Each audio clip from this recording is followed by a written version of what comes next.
Kebijakan pemasangan stiker bertuliskan keluarga miskin di rumah penerima bansos di Kabupaten Kepahyang, Provinsi Bengkulu menuai polemik. Sejak dimulai sedikit dari 500 keluarga penerima manfaat memilih mundur. Lantas apa yang melandasi dibuatnya program ini? Tepatkah langkah ini diambil untuk mengatasi penyerahan bansos tak tepat sasaran? Garis batas membahasnya untuk Anda.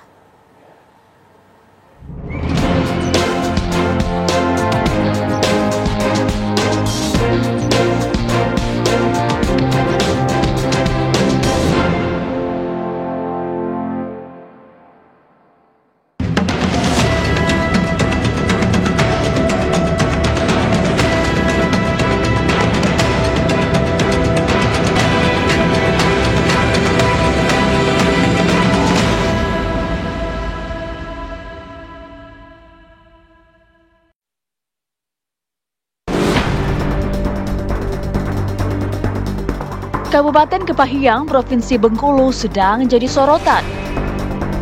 Kejujuran kini diuji lewat selembar stiker. Sebuah label bertuliskan keluarga miskin menempel jelas di dinding rumah para penerima bantuan sosial.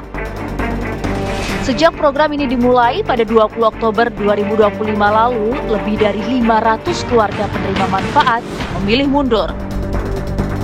Bukan menolak bantuan, mereka menolak malu. Enggak, karena gimana ya Pak ya, karena masih merasa ya kurang gitu, Pak. Jadi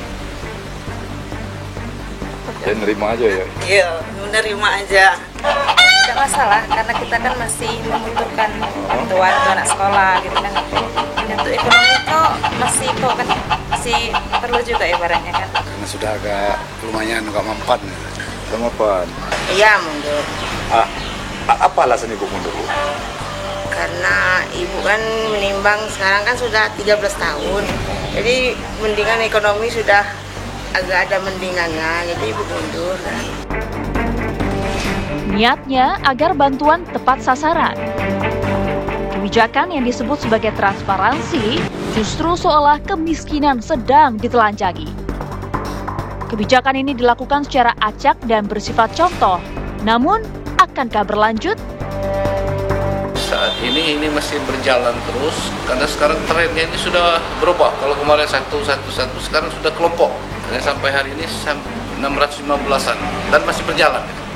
Oh, yang jelas kami juga kan terbatas tenaga. Yang jelas kita akan coba sampai hari ini sudah habis dari kelurahan, kita sosialisasi ke desa. Kemarin contohnya dengan salah satu desa di Cirebon Baru, Kecamatan Seberang Musi, itu kadesnya sendiri nanti akan meneruskan. Mungkin tahun depan kita selesaikan semua. Mengejutkan, fakta di lapangan justru menemukan para penerima bansos yang hidup berkecukupan. Rumah nyaman, berlantai keramik, hingga memiliki mobil. Miris, yang benar-benar miskin merasa malu, sementara yang mampu justru hidup nyaman menerima bantuan. Ada dua skenario ya. Skenario pertama memang dia tidak berhak ya, makanya dia malu pada akhirnya ya. Bisa jadi yang kedua adalah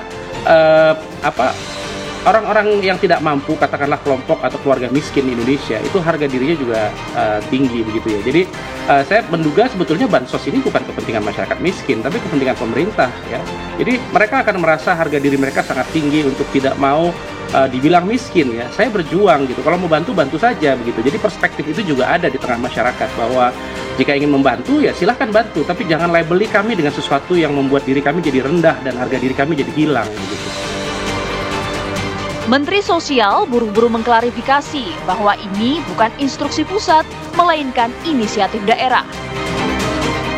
Nah, kalau kita lihat ya apa yang terjadi di Kepahyang, Bengkulu maupun di tempat-tempat lain, itu adalah inisiatif daerah untuk memastikan data-data yang ada ini memang sesuai yang di lapangan. Kenapa? Karena ditengarai selama ini bansos itu tidak tepat sasaran. Sebagian diantaranya tidak tepat sasaran. Bahkan ditengarai kalau yang bansos dari Kementerian Sosial itu ditengarai 40% tidak tepat sasaran. Nah, untuk itu ini adalah menjadi bagian dari pemutakhiran data itu. Nah, daerah punya cara sendiri-sendiri. punya model dalam rangka pemutakhiran. Salah satu di antaranya yang sekarang lagi ramai dibicarakan itu adalah pemasangan stiker keluarga miskin atau keluarga penerima bansos sebagai tanda bahwa keluarga tersebut memang telah memiliki kriteria. Kita dipaksa bertanya, apakah kebijakan ini benar untuk memperbaiki sistem atau sekadar cara instan menutupi ketidaktepatan data selama ini? Itu harus dilakukan ya, verifikasi dan validasi. Jadi bukan cari cara instan dengan menempel di depan rumah orang begitu. Ini saya kira memang secara kebijakan keliru karena memang ini akan berakibat buruk pada masyarakat dalam arti labeling dan saling mencibir ya. Bahkan ada kecenderungan bisa terjadi persekusi ya di antara masyarakat. Lantas, kebijakan seperti apa yang pantas dilakukan? Cara yang paling efektif adalah secara periodik pemerintah itu melakukan sensus, Mbak, sensus kepada masyarakat miskin ini. Artinya melakukan pendataan yang terus-menerus berkelanjutan. Di satu sisi juga melakukan pemberdayaan, karena kan sesungguhnya penerima bansos itu kan ada namanya pendamping bansos, Mbak. Jadi pemerintah mendorong mengaktifkan lagi, mengoptimalkan peran pendamping bansos yang selama ini kan mereka terima honor itu, Mbak, terima gaji lah para pendamping itu untuk mendampingi atau memberikan pemahaman kepada penerima bansos atau warga miskin agar mengkonsumsikan uangnya itu untuk hal-hal yang bersifat kebutuhan sehari-hari atau untuk kepentingan domestik lah, kira-kira seperti itu. Ya, tak semudah itu. Niat baik yang tak disertai kebijaksanaan nampaknya bisa berubah menjadi luka sosial.